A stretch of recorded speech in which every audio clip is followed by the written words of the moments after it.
નમસ્કાર વિદ્યાર્થીઓ, આજે આપણે ધોરણ 10 11મું કાવ્ય શિકારીને કાવ્ય અભ્યાસ કરવાના છીએ।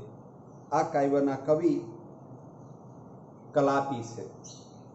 કલાપી એટલે ગુજરાતી સાહિત્યનો મોરલો, મીઠો કંઠ, મીઠા મધુરા રાગે એણે ઘણા બધા કાવ્યોની રચના કરેલી, એટલે એમનું નામ ઉપનામ જે છે એ કલાપી આપવામાં આવ્યું છે। આમ તો એમનું મૂળ નામ છે એ સુરસિંહજી તખ્તસિંહજી ગોહિલ છે અને તેઓ મૂળ વતની જે છે એ અમરેલી જિલ્લાના લાઠીના તેઓ વતની છે, પણ એમની જે રચનાઓ છે એ ભાષા સાહિત્યમાં ખૂબ ઉઘાડ આપે એવી છે। એટલે કે ભાષા સાહિત્યનું એક એવું સ્વરૂપ કે જેમાં 100 વાર એટલે કે 100 વખત વિચારવું પડે, સમજવું પડે એવી એમની લેખન શૈલી। મોટા ભાગે એમણે પ્રકૃતિના સોનેટ કાવ્યોની રચના કરી છે। કલાપીનો કેકારવ છે એની અંદર એમણે એમના મોટા ભાગના કાવ્યો મૂક્યા છે। સરસ મજાના કાવ્યો છે। એકથી એક સળિયાતું કાવ્ય એમનું છે। એ કાવ્ય સંગ્રહમાંથી એ આ કાવ્ય લેવામાં આવ્યું છે, એટલે આપણો સંદર્ભ જે છે એ કલાપીનો કેકારવ યાદ રાખજો। આપણો પરીક્ષામાં પૂછાય કે આ કાવ્ય કયા કાવ્ય સંગ્રહમાંથી લેવામાં આવ્યું અથવા શેમાંથી લેવામાં આવ્યું, તો કલાપીનો કેકારવ, બરાબર। અને એમની રચના જે છે એ સરસ મજાની છે અને એક ચોક્કસ માપતોલવાળી છે।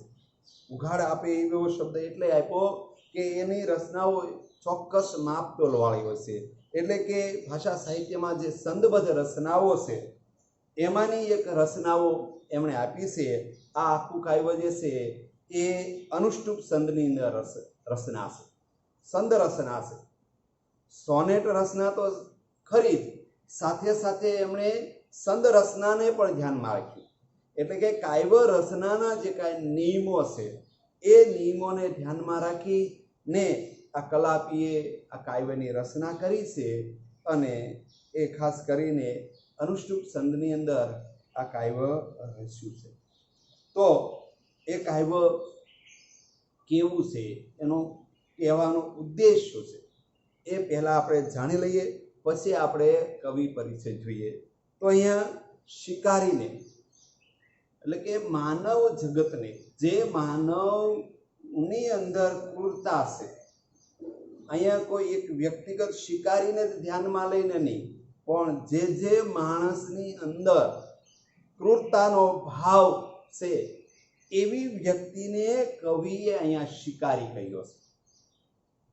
કે જેમ પહેલો શિકારી ને બસ એટલી જ ખબર પડે અથવા એ એટલું જ જાણે કે મારો ધર્મ આ, મારે શિકાર કરવો, વાસ્તવમાં એનો ધર્મ નથી, પણ એમની એક અજ્ઞાનતા છે અને એ અજ્ઞાનતાના કારણે એ ક્રૂરતા ભર્યું વર્તન કરે છે અને પશુ પ્રાણી પંખીઓનો સંહાર કરે છે। એવી વ્યક્તિઓને ધ્યાનમાં લઈને આ કવિ કલાપીએ આ કાવ્યની રચના કરી છે। હવે એ કાવ્યની રચના કરનાર કલાપી છે, આપણે વાત જાણી છે। એમનું આખું નામ સુરસિંહજી તખ્તસિંહજી ગોહિલ છે। આ ખાસ યાદ રાખજો, પરીક્ષામાં પૂછાતું હોય છે।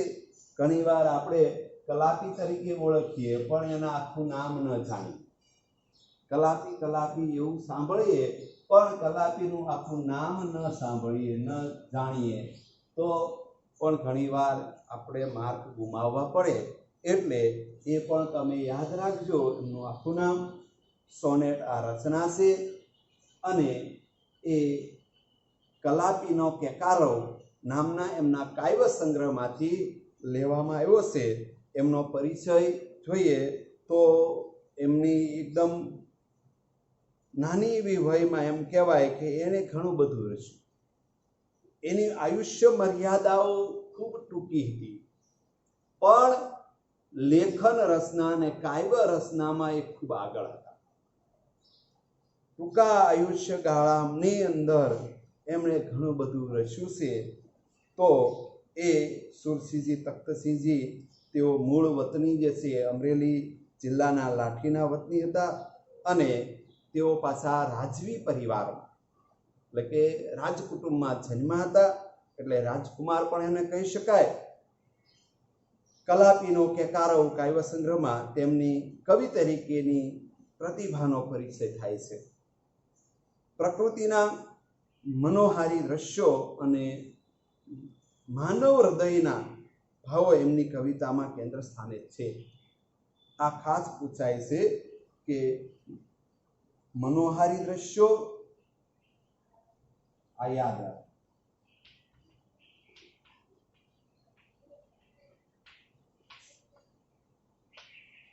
ને માનવ હૃદય, આ બે શબ્દો ખાસ યાદ રાખજો કે મનોહારી દ્રશ્યો અને માનવ હૃદયના ભાવો.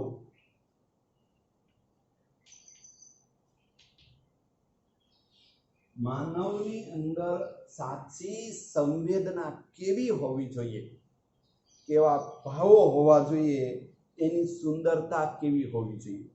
જો અહીંયા સુંદરતા શબ્દ છે તો સુંદરતા એટલે કઈ બાહ્ય સુંદર સ્વરૂપની વાત નહીં, હવે એની વાત નથી અહીંયા કરી. એણે તો આંતરિક સુંદરતાની વાત કરી છે, એટલે કે તમારામાં રહેલા ઉત્તમ પ્રકારના ગુણો, ભાવો, સંવેદનાઓ, એની વાત અહીંયા કરી છે. એટલે અહીંયા એમણે મનોહારી અને માનવ હૃદયના ભાવોની વાત કરી છે. કેવા ભાવો હોવા જોઈએ. આજે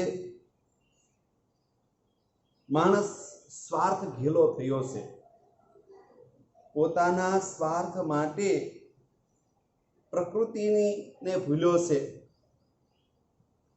પોતાના માનવીપણાને ભૂલ્યો છે અને એકદમ પોતાના માટે બધી જ વસ્તુઓ કરવા તૈયાર થયો છે.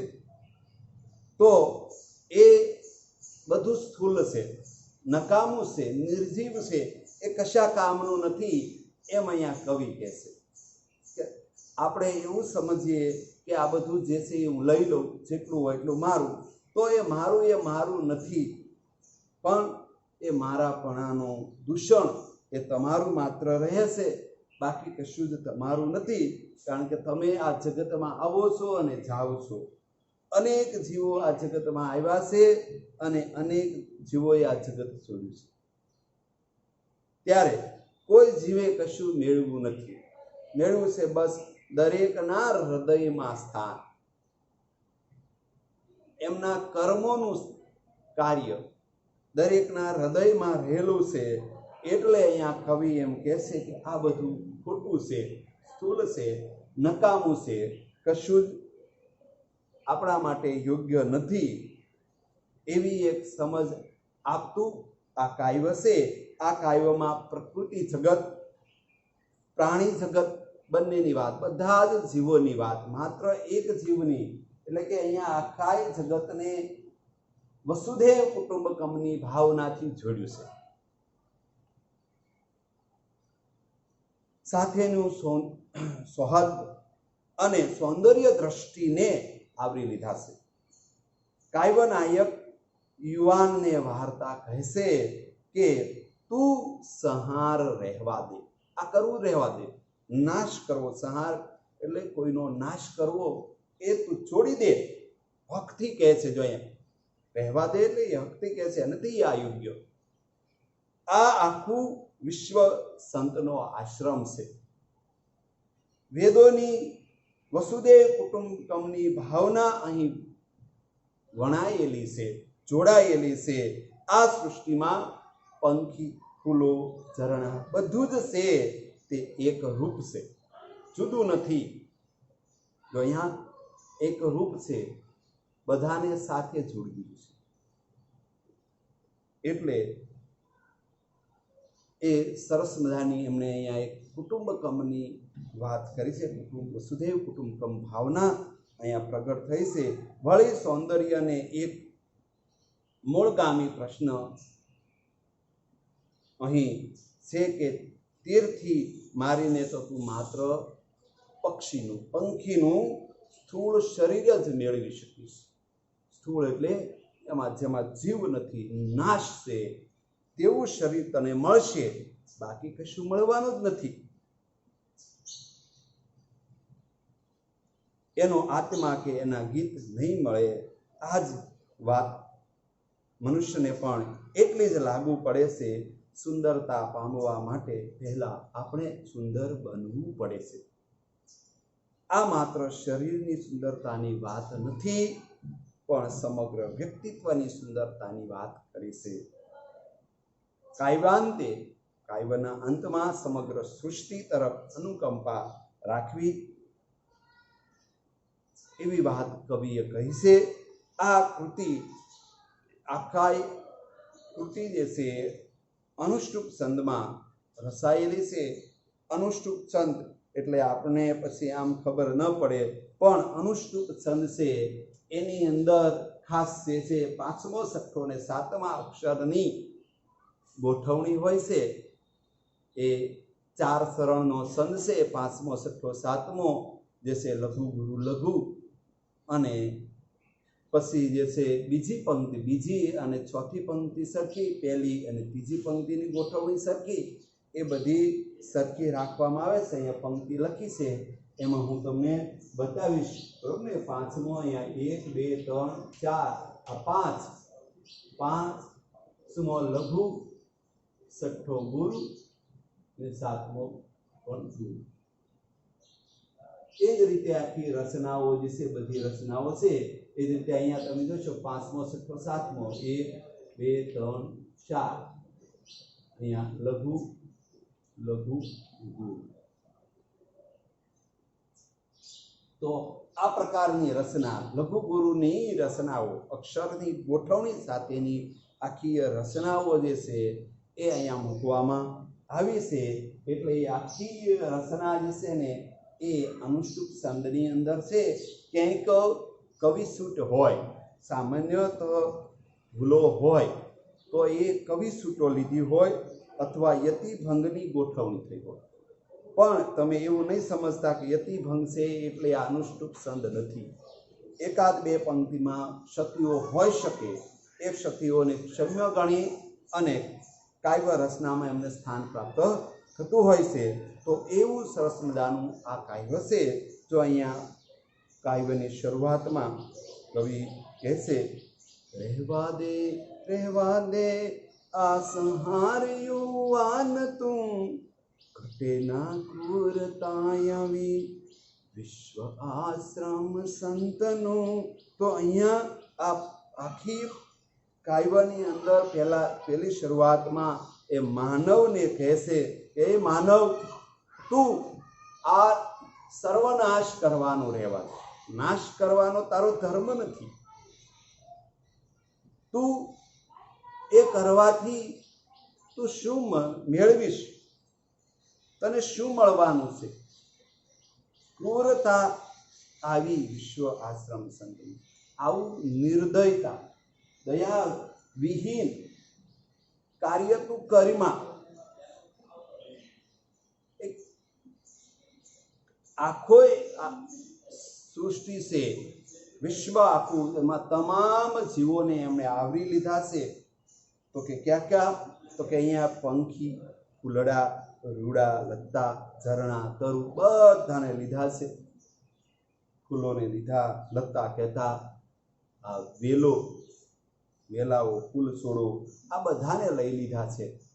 પાણીનું ઝરણું એમાં છે, પ્રકૃતિના દ્રશ્યો એમાં છે. તો આવું સરસ મજાનું વિશ્વ છે ને, એક સંતનો પરિવાર, કુટુંબકમ ભાવનાની વાત કરી છે. અને એ એક કુટુંબની અંદર જ્યારે બધા જ જીવો એક કુટુંબ ભાવનાથી જીવતા હોય, વસુધૈવ કુટુંબકમથી જીવતા હોય, તો તને કોઈ નાશ કરવાનો, તને કોઈ સંહાર કરવાનો અધિકાર જરાય નથી. બરોબર ને? તો એવી નિર્દયતા વાળી બાબતને અહીંયા ધ્યાનમાં લઈને કવિ એને સંદેશો આપે છે. કોને આપે છે? તો કે શિકારીને આપે છે.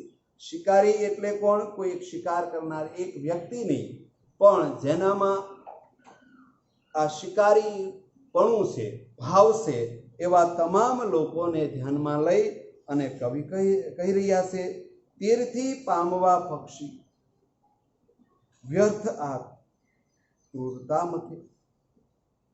તું કઈ તીર મારીને,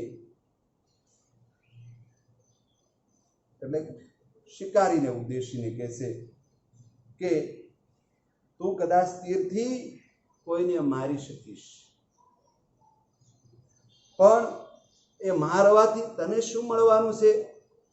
બસ એમનું સ્થૂળ શરીર, નાશ પામેલું શરીર જ મળવાનું છે. તો શા માટે ભાઈ તું આવું પાપ કરે છો? નિર્દયતા પૂર્વક કાર્ય શા માટે કરે છો? એટલે કહે છે ને તું હાવ જે છે એ નિર્દયી ન બને. એટલે કહે છે ઘટે ના ક્રૂરતા, તારામાં આવી કઈ ક્રૂરતા, નિર્દયતા ઓછી જો ન થાય. અહીં ત્યાં વિશ્વ સૌંદર્ય કુમળો, અહીંયા તો બધા જ જે છે કમળ ભાવના જીવો છે અને એ જીવોને મારવાનું રહેવા દે. જો તારે એ પક્ષીને પામવું હોય ને તો એ તીરથી તને નહીં મળે. તો એના માટે પણ કવિ કહેશે શું બનવું પડે છે? તો કહેશે કે પક્ષીને પામવાને તો સાનો તું સુણ ગીતને, સાનો છુપી રીતે એ જે મધુર ગીતો ગાઈ રહ્યા છે, એના રાગો મધુર છે, મીઠા રાગો છે, એ તું સાંભળ તો ખરેખર તને પક્ષી મળશે. પણ એને મારવાથી પક્ષી મળવાનું નથી. છુપી રીતે કંઈક ઝાડીમાં, જંગલમાં છુપાય ને એના એ ગીતો સાંભળ. પ્રભુ તો, પક્ષી તો એના પ્રભુ સાથે અહીંયામાં મળશે તને. હૃદયના ભાવોથી, લાગણીથી, સંવેદનાથી એ તને મળવાના છે. તને કાંઈ એનો નાશ કરવાથી એ મળવાના નથી. એટલે અહીંયા આ વાત કરી છે. હવે પછીની પંક્તિમાં કહેશે કે સૌંદર્યો વેડફી દેતા નાના સુંદરતા મળે. તને સૌંદર્ય પામતા પહેલા સૌંદર્ય બનવું પડે. સરસ મજાની બહુ આ પંક્તિ ખૂબ સમજવાળી છે. ઘણું બધું આ પંક્તિમાં કહી દે છે. સૌંદર્યો એટલે કે જે પશુ, પંખી, પ્રાણી, આ જીવ સૃષ્ટિના સૌંદર્યો તમારે ખરેખર પામવા હોય ને તો તમારે એમની સાથે તમારામાં રહેલી સુંદરતા એટલે કેવી સુંદરતા? તો કે એમની સાથે ઓતપ્રોત, લાગણીશીલ સંવેદનાઓ, એમની સાથેનો પ્રેમ, પરોપકાર વૃત્તિ, આવા સારા સદગુણો રૂપી સૌંદર્ય એની સાથે અરસપરસ વહેંચો તો જ તમને એમનું સૌંદર્ય મળશે. જ્યાં સુધી એને તમે ખીલવી નહીં શકો ત્યાં સુધી તમે એને પામી નહીં શકો. એટલે અહીંયા કવિ કહેશે કે સૌંદર્ય પામતા પહેલા પોતાએ સુંદર બનવું પડે. પોતાનામાં આવા સારા ગુણોનો સંસાર કરવો પડે, સિંચન કરવું પડશે. તો જ આપણે જે છે એ સૌંદર્ય પામી શકશું. સૌંદર્ય વેડફી દેતા એટલે કે બીજાનો નાશ કરવાથી, બીજાને નુકસાન પહોંચાડવાથી તમને સુંદરતા નહીં મળે. તમે તો એમને મદદરૂપ થશો તો જ તમને ખરેખર એ સુંદરતા પ્રાપ્ત થશે. એને નુકસાન પહોંચાડીને તમે કાંઈ મેળવી નહીં શકો. પણ જો તમે એમને મદદ કરશો, એમને પ્રેમ ભાવથી એ ઓતપ્રોત કરશો તો ચોક્કસ તમને એમની સુંદરતા મળશે. સૌંદર્ય ખીલવું, સૌંદર્ય જે છે એ અરસપરસ આપવું, વહેંચવું, એ તો પ્રભુનો ભોગ છે. પ્રભુ દ્વારા આપોઆપ પ્રાપ્ત થાય છે અને એ કરવા માટે પોષવું, પૂજવું, એને પોષવું, એનો ઉછેર કરવો, લાલન પાલન કરવું, એ તો ભગવાનની હાથ છે. ભગવાન એ કરી શકે. એને ક્યાં સુધી જીવાડવું, નવો જન્મ આપવો, એ કંઈ આપણે કરી શકવાના નથી. એ તો ભગવાન કરવાના છે. આ તો બધી ભગવાનની લીલા છે. એટલે એ તારા હાથમાં નથી. પણ હા, તમે એ કરી શકો, ચોક્કસ એ પક્ષીને, એ જીવ સૃષ્ટિને કોઈને કોઈ રીતે મદદરૂપ થાય, એમની સાથે સારો એવો વર્તાવ કરો, પ્રેમ ભાવપૂર્વક એ વર્તાવ કરશો તો ચોક્કસ તમે એ પામી શકશો, સૌંદર્ય પામી શકશો. પણ રહેવા દે, જો છેલ્લી પંક્તિમાં પણ એ જ કહે છે, તું રહેવા દે, આ બધાનો નાશ કરવાનો રહેવા દે, એ નથી કરવાનું. યુવાનને કહેશે, માનવને કહેશે કે હે માનવ, તું આ બધું છોડી દે. બધે આર્દ્રતા, બધે જ લાગણી છે, વિનાશ, કોમળતા છે. એટલે એ વિનાશને તું નાશ કરવાનો રહેવા. તમામ જીવ બીજા જીવ સાથે કોઈને કોઈ સ્નેહથી જોડાય, સંવેદન ભાવથી જોડાય, તો જ એ એમની સાથે જોડી શકે. આસ્વાદ એમનો માણી છે, એ માણવું. આપણો ધર્મ માણવાનો છે. અને જો આપણે આવું સત્કાર્ય કરશું ને તો ભગવાન આનંદિત થશે. અને ભગવાન આનંદિત થશે ને ત્યારે આ જીવો સાથે આપણે ઓતપ્રોત જીવન જીવીને એમની સુંદરતા માણી શકશું. પણ જ્યાં સુધી આપણા પર ભગવાન પ્રસન્ન નહીં થાય, આનંદિત નહીં થાય, ત્યાં સુધી આપણે કશું માણી શકવાના જ નથી. એટલે સૌ પ્રથમ તો ભગવાન કેમાં રાજી છે એ બાબતને ધ્યાનમાં લઈ અને જો આપણે આપણું કર્મ કરીએ તો આપણે ચોક્કસ એ સૌંદર્યતાને પામી શકીએ. સૌંદર્ય પામવું હોય તો આપણે પહેલા સુંદર બનવું પડે. એટલે એ વાતને અહીંયા વિસ્તારથી સમજાવવામાં આવી છે. બાકી આપણામાં એવો આપણો કોઈ અધિકાર નથી. ભગવાને આપણે એવો કોઈ અધિકાર આપ્યો નથી કે તમે કોઈ જીવ જંતુ, પ્રાણી કે અન્ય જીવનો તમે નાશ કરી શકો. કારણ કે એનું કારણ એક જ છે કે આપણે કોઈ જીવને ઉત્પન્ન કરી શકવાના નથી. એને પ્રાણ આપવો એ આપણે કરી શકવાના નથી. એ તો ભગવાન કરવાના છે. એટલે એ આપણાથી શક્ય નથી. એટલે આપણે એનો સંહાર કરવાનો નથી, નાશ કરવાનો નથી. આટલું તમે યાદ રાખજો. સરસ મજાનું કાવ્ય છે, આપણને એકદમ આવડી જાય એવું, ઓકે, અને એકદમ સરળ છે. એમના અઘરા પ્રશ્નો પણ આપણે જોઈ લઈએ. જો સંહાર એટલે કે નાશ કરવો, નાશ અથવા પ્રબળ ઘાત, રૂડું તો સારું, ઉત્તમ લાગે. આર્તતા એટલે કે વિનાશ, માયા, લત્તા તો વેદ, સ્થૂળ તો મૃત કે નિર્જીવ શરીર, મનોહારી દ્રશ્યો અને માનવ હૃદયના ભાવો ને કવિએ અહીંયા વર્ણવ્યા છે. એને ખાસ આપણે ધ્યાનમાં લેશું એટલે આ કાવ્ય આપણને આવડી જશે. વારંવાર એ જોવામાં આવે, વાંચવામાં આવે, સમજવાનું કાર્ય છે. આ કાવ્ય આખું સમજવાનું છે. અનુષ્ટુપ છંદની અંદર આ રચના છે. એટલે રચના પણ સમજી વિચારીને કરી છે. અને એમનો સાહિત્ય પ્રકાર છે એ સોનેટ છે. યાદ રાખજો. બરાબર?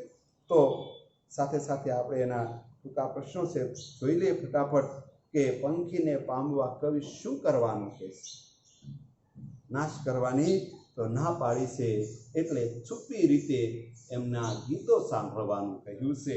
તો એ પંખીના ગીતો સાંભળવાનું. કવિ નીચેનામાંથી કયો સંદેશ આપે છે આપણને? તો જો અહીંયા વિકલ્પો આપ્યા છે. સંહાર કરવાનું રહેવા દે, તું ક્રૂર બન, તારે સુંદર બનવાની જરૂર નથી, તારે સુંદર પ્રકૃતિનો તું નાશ કર, એવું કશું કીધું નથી, પણ સંહાર કરવાનું રહેવા દે એવું કહેવામાં આવ્યું છે. કવિની દ્રષ્ટિએ પક્ષી ક્યાં મળશે? તો કવિની દ્રષ્ટિએ તમે જ્યારે પોતે સુંદર છો, તમે જ્યારે એમના ગીતો સાંભળશો ત્યારે એ પંખી તમને મળવાનું છે, એનો નાશ કરીને નહીં. શું કરવાથી પક્ષીનું માત્ર સ્થૂળ શરીર જ મળે છે? તો કે એને નાશ કરવાથી, એમને તીરથી મારવાથી માત્ર એમનું સ્થૂળ શરીર મળે છે. આ સિવાયના બીજા પ્રશ્નો છે એ તમારે નોટમાં લખી લેવાના છે અને તૈયાર કરવાના છે. તો આવા કેટલાક પ્રકૃતિના ગીતો પણ તમે ગોતી અને વાંચી શકો, બરાબર ને? અને એની તૈયારી તમારે કરવાની છે. સરસ. તો આ ધ્યાનપૂર્વક વાંચી જવાનું. આમાંથી ન સમજાય તો પ્રશ્ન પૂછવાના છે. આવજો.